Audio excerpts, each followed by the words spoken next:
Hello, welcome to the 6th week and therefore the 6th chapter of Daniel Estes' Hear My Son. As I said last week, Proverbs is a great guidance, source of guidance actually for Christian educators. And there's always a relationship between the educator and the learner. Sometimes it's formal, sometimes it's not. In Proverbs 1 through 9, we learn about processes. The three responsibilities and roles that Solomon describes are, number one, expert authority. So he speaks as a qualified expert. Lectures without explanation, gives commands followed by consequences, threats if they do not listen. So there's no learner interaction. He just does it or else. There's no room for debating or questioning. So he does this to speed up the learning process.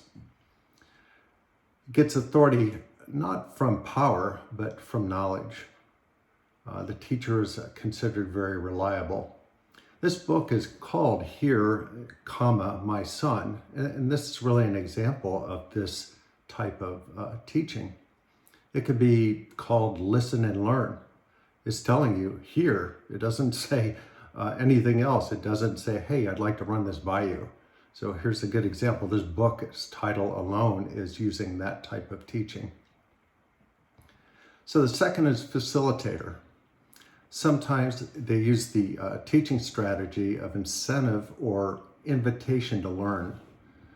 It's not explicit commands or direct motivations, just as we saw in the authoritarian. The teacher says, here are the advantages of this little bit of wisdom that I'd like to offer you.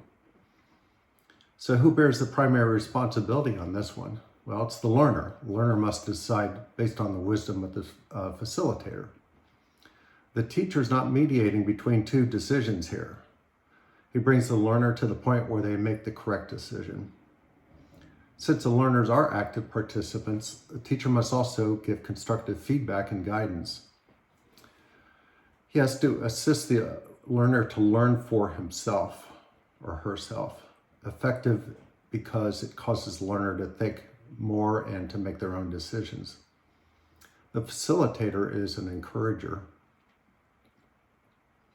The third and last is called guide. So we've gone over authoritarian and facilitator, but that doesn't fully cover everything in Proverbs. So the third is the guide. The guide shows direction by the teacher and active involvement of the students. So the teacher has life experiences. The students are given freedom to investigate their life, and make their own decisions. Teachers viewed more as a coach. Focus is on developing the inner person instead of simply learning facts and compliance to rules. They're there to guide students to independent maturity. And the role of the guide changes as the student learns, because at the beginning the student doesn't know much. So at the beginning the expert gives maximum guidance. At the end it's just slight tweaks, corrections, and a little bit of information. Uses commands with reasons to make students think. In Proverbs 1:5 it says, let the wise listen and add to their learning. Let the discerning get guidance. The metaphor of the guide best illustrates the multifaceted role of the teacher in Proverbs 1 through 9. Teacher is sometimes the expert authoritarian, other times the facilitator, but always the guide to independent competence. In the New Testament, Jesus is called a teacher, and he used all of these. He used authority, he was a facilitator, and he gave guidance. He taught the disciples using all three, and the disciples then were able to go out and teach others.